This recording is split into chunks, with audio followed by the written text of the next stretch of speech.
वो भी इंतज़ार करता और दरवाजे की चौखटों पर ठहरा रहते हैं। कल रात को भी मुझे समझ आई कि देर तक आप ठहरे रहे। अभी टाइम तो पादरी साहब मेरे करीब आकर के धीमी आवाज़ में बात कर रहे थे, कितना टाइम लेना जी, तो उठ के टुर के मुझे बताने का वक्त उन्होंने नहीं दिया, तो फिर बैठ गए। सो जिनकी वजह से हम सब यहाँ इकट्ठे हैं तो वो भी माला के हकदार हैं। मैं उनको दावत दूंगा कि वो खड़े हों।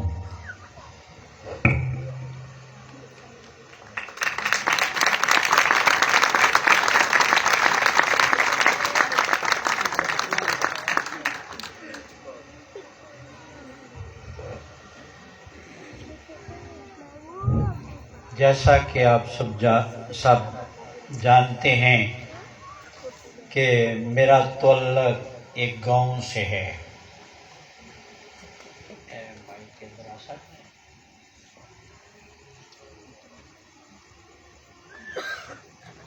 तो पिंडां दे लोकां दा जोग जोतरा जे अगर किसी को पता हो तो लंबा ही होता है, लेकिन मैं लंबा नहीं करना चाहता क्योंकि मैं एक लंबा सफ़र करके आया हूँ।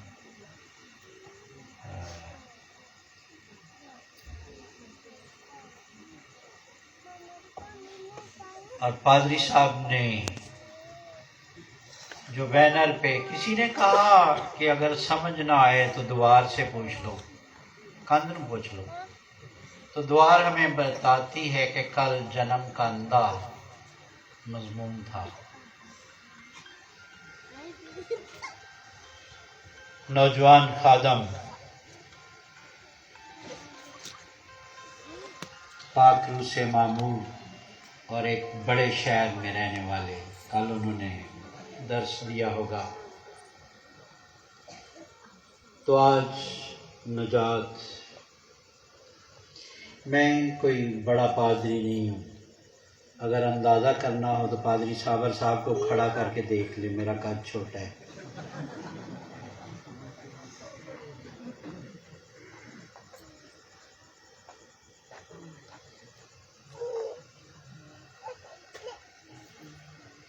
तो मैं गांव से आया हूँ, स्कूल जाता रहा हूँ, लेकिन अरबी, यूनानी, फारसी से मैं वाकिफ नहीं हूँ।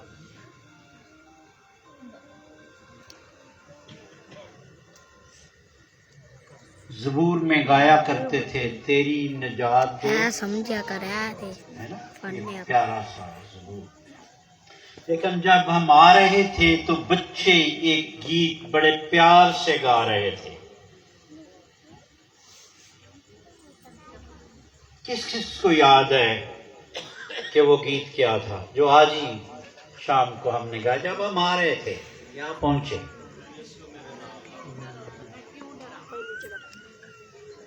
दो आवाजें हैं।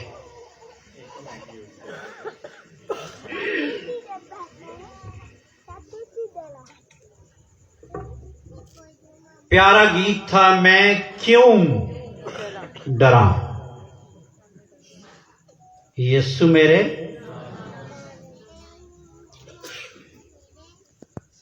ये मसीह यीशु की मसलूबियत के बाद का जमाना है।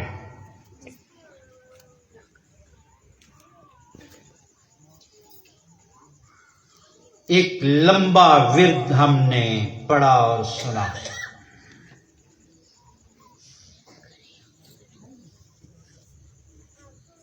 मुश्किल में, आजमाइश में पालूस और साथी हैं, पांव बेड़ियों और जंजीरों में जकड़े हुए हैं।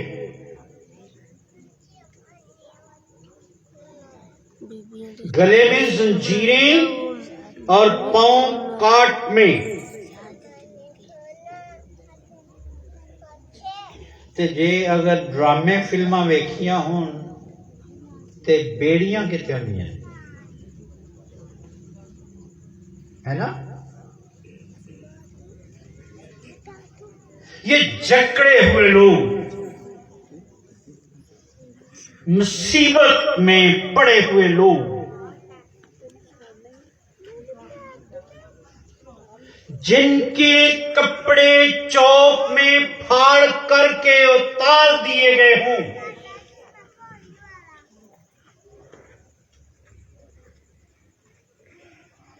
और फिर दरोगे को ताकीद कर दी गई कि इनको अंदर के कैद खाने में बंद कर दो। तो जरा ध्यान भी रखना है।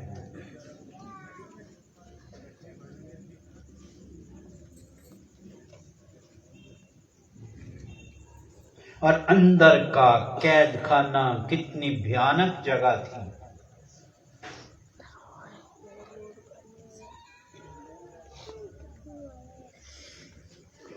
जिनको अजियतनाक सजा मकसूद होती थी, उस कैद खाने में उनको रखा जाता था, जख्मी हालत में।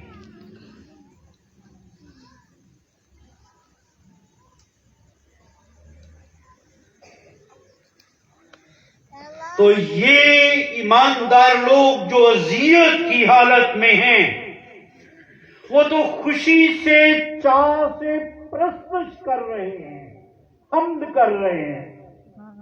ये वक्त उनकी दुआ का था, लेकिन कर क्या रहे हैं? और हैं किस हालत में? बड़ा शेर का है, हर छोटी नाक आ रहे, वो मोटी ही रहने दे। लेकिन वो शख्स जो उनकी निगरानी के लिए है, जाती है खराब, जो इंचार्ज है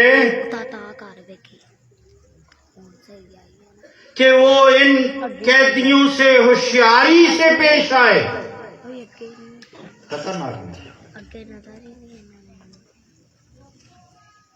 ईमानदारों की इस हालत में प्रस्तश के नतीजे में कैद की बुनियादें हिल गई, दरवाजे फाटक खुल गए।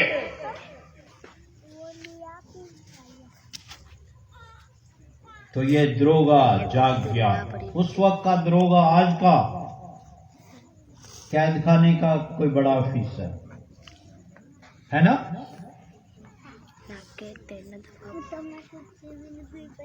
और उस पे दहशत छा गई है। वो हमने पढ़ा है, सुना है कि वो अपने आप को तलवार से कत्ल करने जा रहा है। रसूल ने फरमाया अपने ताई नुकसान हम सब यहाँ मौजूद हैं। जब चिराग मंगवा कर देखा तो सारे कैदी लफ्ज़ सब इस्तेमाल हुआ है, मौजूद है। इसका मतलब है ज्यादा थे।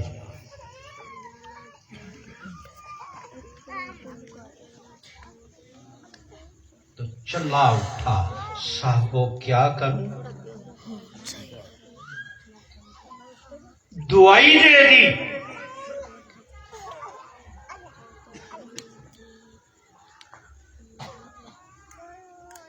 उसके सामने क्या खतरा था, क्या खौफ था।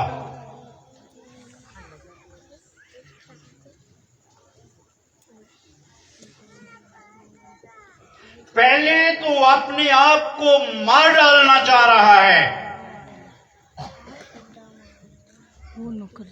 और फिर जब देखा कि सारे कैदी मौजूद हैं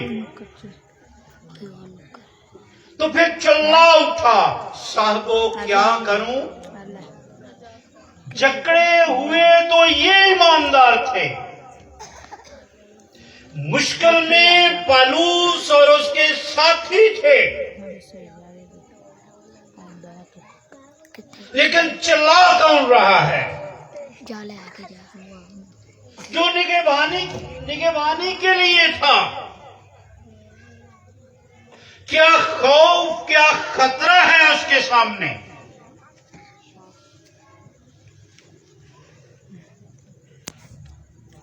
सारे पढ़े लिखे लियो लोग, सही है। बाइबल के उस्ताद यहाँ बैठे हैं। हाँ जी, मैं भी एक छोटा सा तालब इल्म हूँ।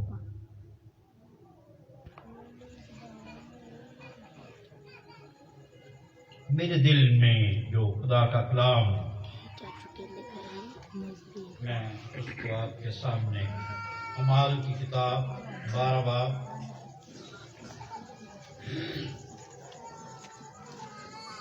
इस वाक़या से सारे वाकफ हैं। वक्त के हाकम ने जब याकूब रसूल को कत्ल करवा दिया तो पतरस को भी कैद कर लिया यहूदियों को खुश करने के लिए। तो बड़ा कड़ा सख्त पैरा है, 4 सिपाहियों के 4 पैरे और 2 सिपाही राइट लेफ्ट। पतरस सो रहे। ईमानदार लोग दुआ में हैं और खुदा का फरिश्ता आया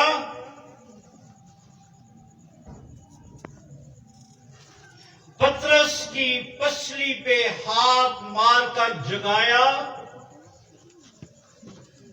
जूती और चोगा पहनने को कहा। वहां बेड़ियां जंजीरें खुल गई और यहां दरवाजे खुल गए, वहां फाटक खुल गए। तो यहां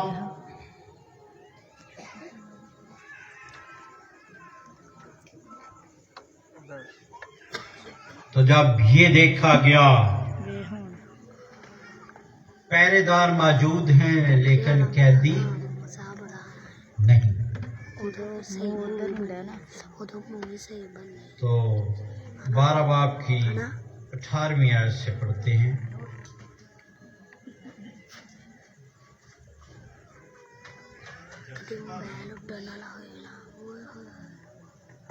जब सुबह हुई तो सिपाही बहुत घबराए कि पतरस क्या हुआ। जब हेरोदेस ने उसकी तलाश की और ना पाया, पहरे वालों की तहकीकात करके उनके कत्ल का हुक्म दिया और यहूदिया को छोड़कर कैसरिया में जा रहा। शुक्रिया। दरोगे के सामने क्या खतरा है? कौन कौन आजकल खबरें ध्यान से सुनते हैं? मैं भी सुनता हूं। पिछले दिनों वजीर आजम के मुआवने खसूसी मजबूर हो गए इस्तीफा देने के लिए। क्यों? पता है ना?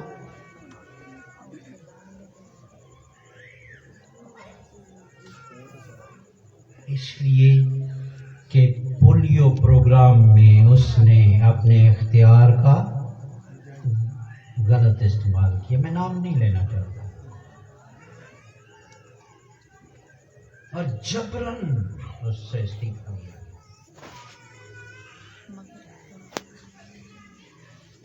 उसने मुल्की खजाने को नुकसान पहुंचाया और अपने इख्तियारात का गलत इस्तेमाल किया। अपने रिश्तेदारों को नौकरियां दी। तो ये खास तौर पर न्यूज में आया। यही खतरा इस दरोगे के सामने है।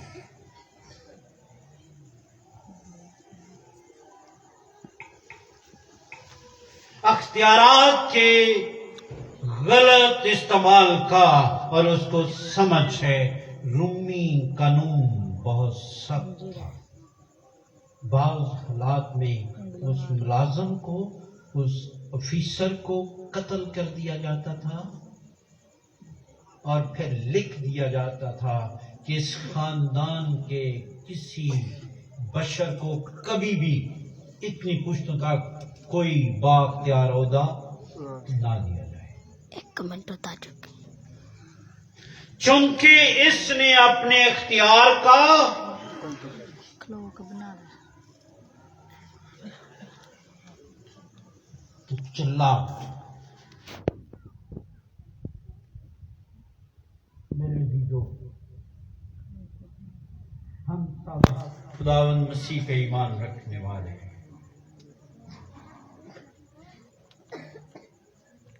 हम सबों ने बपतिस्मा लिया हुआ है।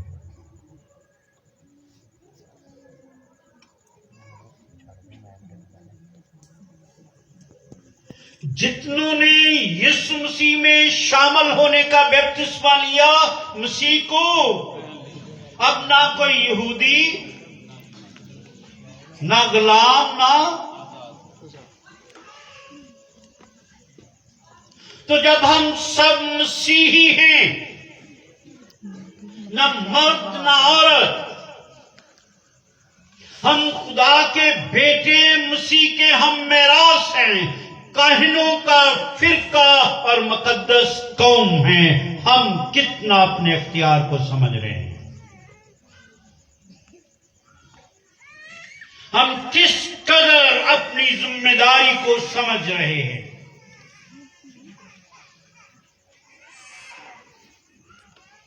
और ये जान करके हम किस तरह से अपने इख्तियार का इस्तेमाल कर रहे हैं।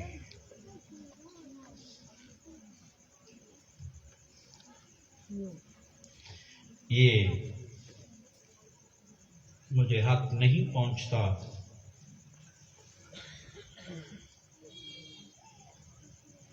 कि मैं इस तरह की बात करूं, लेकिन सीखने के लिए पिछले दिनों में टेलीविजन की स्क्रीन पे था, तो खुदा के एक खादम ने पहले फल पे तालीम देते हुए कहा कि वो दयकीन है।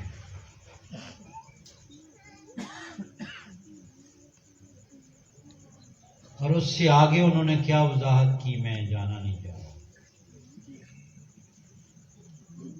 पहले फल के बारे में कौन कौन जानता है?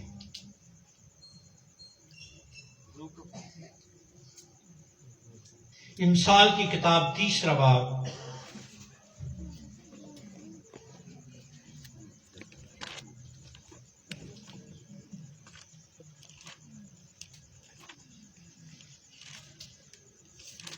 मेहरबानी से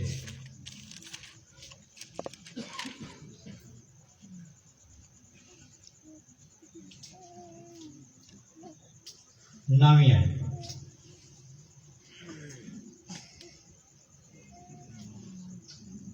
अपने माल से और अपनी सारी पैदावार के पहले फलों से खुदावंद की ताज़ीम कर, यूं तेरे खत्ते खूब भरे रहेंगे और तेरे हौज नई मै से लबरेज होंगे। शुक्रिया। क्या वाकईयत है? चलो मेरे ख्याल में इस पे हम गौर करेंगे घर जाके।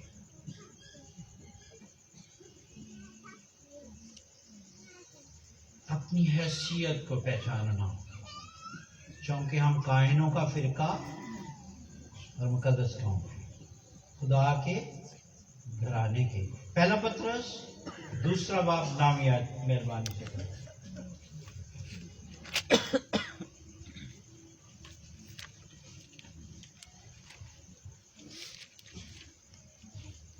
मैं किसी की कमजोरी को बयान करने के लिए नहीं आया, लेकिन तुम एक बरगुज़ीदा नस्ल, शाही काहिनों का फिरका है ना, इसको हम इसके मानी को जानते हैं, मुकद्दस कौम। जो मुझे इसका मतलब अच्छा लगता है वो पसंदीदा है।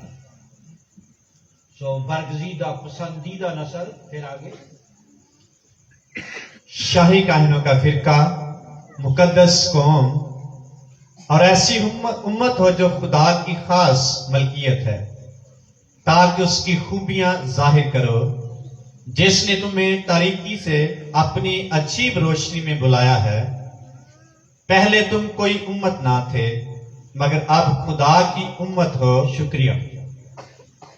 बरगजीदा नस्ल, शाही काहिनों का फिरका, मुकद्दस कौम और खुदा के घराने के, उसने हमें अपने बनाया है ताकि हम उसकी खूबियां जाहिर करें। यीशु मसीह में क्या खूबी थी।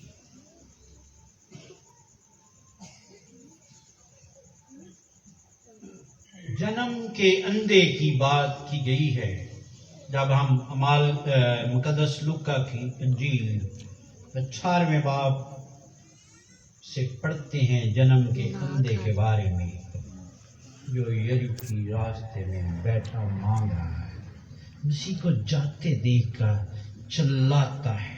जब पता चलता है इब्ने दाऊद मुझ पर, यीशु मुझ पर रहम कर, चिल्लाता रहा। जिनसे कुछ उम्मीद की जा सकती थी उनका रवैया क्या है। फरमाया गया है वो उसको डांटने लगे, चुप रहे। लेकिन इस अंधे ने क्या किया? वो चिल्ला रहा है, वो पुकार रहा है, इब्ने दाऊद मुझ पर। उसका रिजल्ट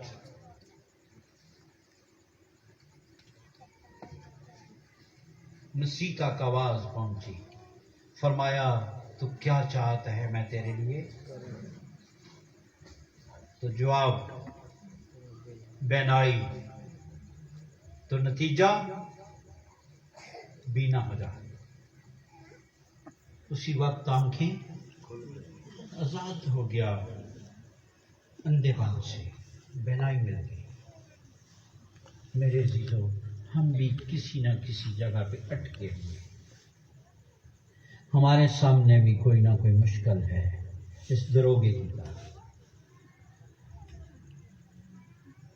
मुकद्दस लूका की इंजील का 2 बाब जब हम पढ़ते हैं तो यूहन्ना नबी मनाजी करते हैं, पास तौबा के मुवाफिक हलो। तो वसूल लेने वाले आते हैं तो कहते हैं हम क्या करें। पुलिस वाले आते हैं और वो कहते हैं हम क्या करें। ये तो चंद एक ग्रोह के लोग हैं। और अगर मैं ये सवाल करूं कि हम में से कितने हैं जिसकी कोई मुश्किल नहीं, जिसकी कोई प्रॉब्लम नहीं,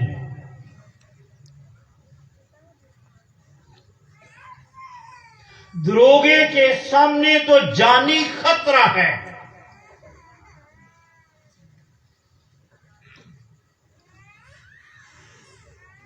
क्या मेरे और आपके सामने कोई मुश्किल नहीं? कौन कौन है जिसके सामने कोई मुश्किल नहीं? कोई हाथ उठाएगा?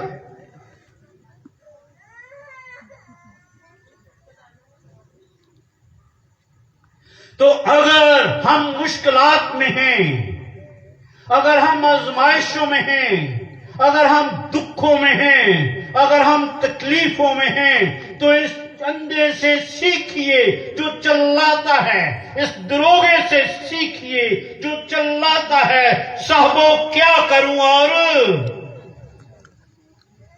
निजात पाऊं। तो रसूल का जवाब कितना सादा और सीधा है, यीशु पर ईमान ला तू और तेरा, है ना? तो खुदा के कलाम को अमली तौर पर कबूल कर लिया। ईमानदारों को, मुकद्दसों को अपने घर में ले गया और उनके जख्म, क्या पढ़ा हमने? उनके जख्म धोए, उन पे मरहम पट्टी की और फिर तालीम, खाना खिलाया, तालीम पाई और ईमान ला करके बपतिस्मा लिया।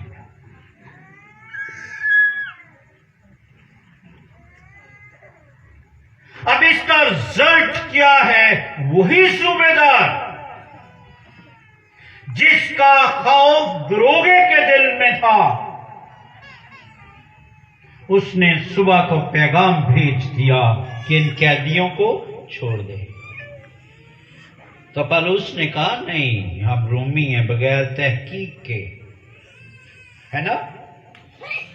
अब वही सूबेदार दहशत में है, खौफ में है, जिसका खौफ दरोगे को था।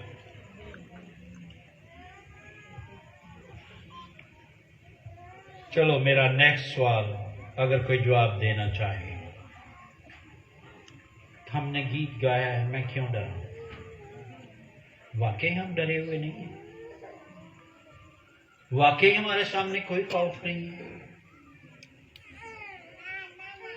कौन कौन है जिसके सामने कोई खौफ नहीं?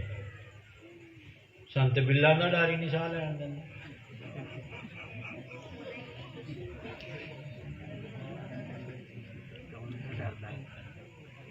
किसी न किसी खौफ में हम जिंदगी गुजार रहे हैं। कोई ना कोई दहशत हमारे ईमान को मजरू कर रही है। ते कमेटियां की फिक्र तो साडी मुक्ति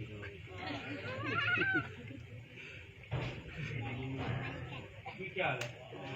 जब एक नवी पैसे दी इमरान खान ने लाख लाख रुपया किस्तां दे लख ते किदा गुजारा हुंदा? 5 लाख तो थोड़ा जिहा प्रॉफिट देना पैना, 50 तक ते बरादरी चाहते ने बेदार हाथ मेरे बहन भाई हैं जितनों ने। चलो मैं गल बाहर नहीं भेजना चाहता। मेरे चौचे खानदान आना शुरू हुआ। लड़का लैबोरेटरी टेक्नीशियन है, 10,000 रुपया तनख्वाह। शादी के बाद मिसेज को गिफ्ट दे बैठा 40,000 का फूल लैके सूद पे।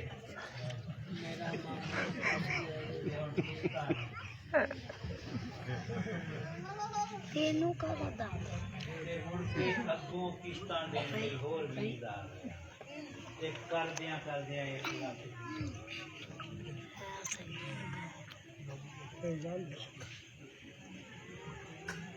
सही कर देने पहले किस्तां तो लेना है ना। तो अम्मा बेचारी मेरे बड़ा के लिए दुआ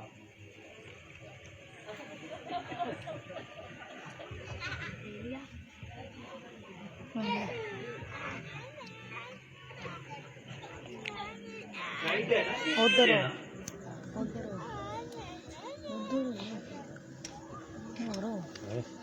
ते हुन बीबी 6-7 महीने हो गए ना शायद।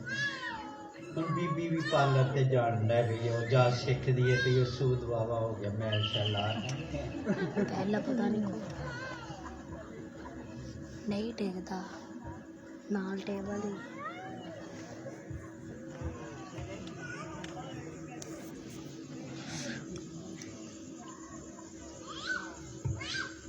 मेरे जीवन हर एक ईमानदार, हर एक इंसान किसी ना किसी मुश्किल में, किसी ना किसी आजमाइश में, किसी ना किसी दुख में। तो ये आयत मेरे और आपकी मदद के लिए। यीशु पर ईमान ला तू और तेरा घराना कल्या नहीं। परदेशी ईमानदार तो हम सब हैं। तस्वीर बना है ना। मैं बढ़िया खिंचियां तस्वीरां मुस्लिम खानदानों में पैदा। लेकिन हमारे पास ईमान कितना। एक बार फिर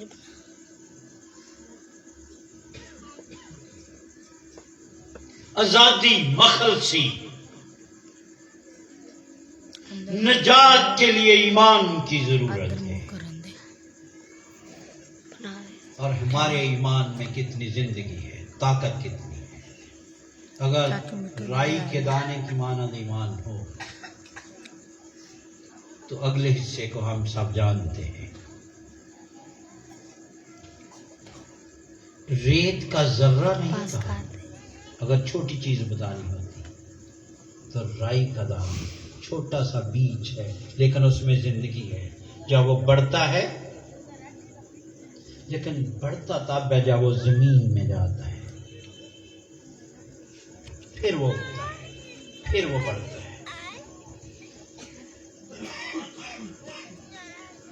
तो ईमानदार अगर होने की चांदा हैसियत से आजिज़ी और फरोतनी कहाँ से लाई?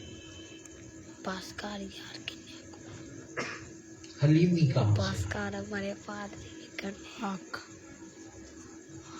मैं उस मसूल लेने वाले की तरह नहीं, ना ना ना आइले है ना? हम तो जाइए कि रोज आगे रोटी तोड़ दें, पादरी साहब को बैप्टिस्म में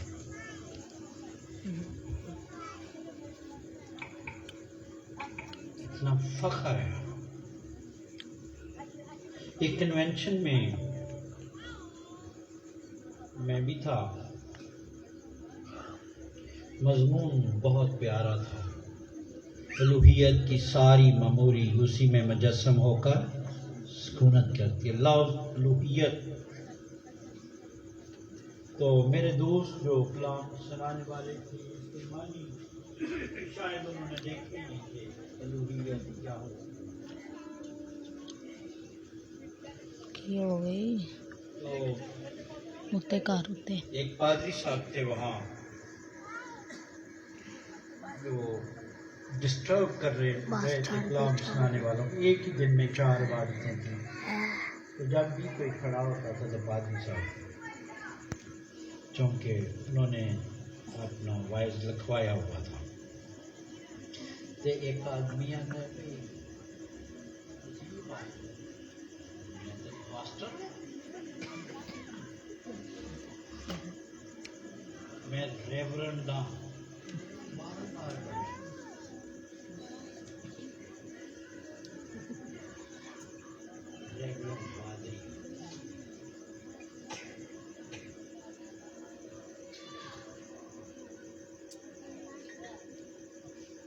और ये रैंक, ये रुतबा कितना बड़ा है। और जब मेरे नाम के साथ ये लिखा गया, मैं वो निकल गया।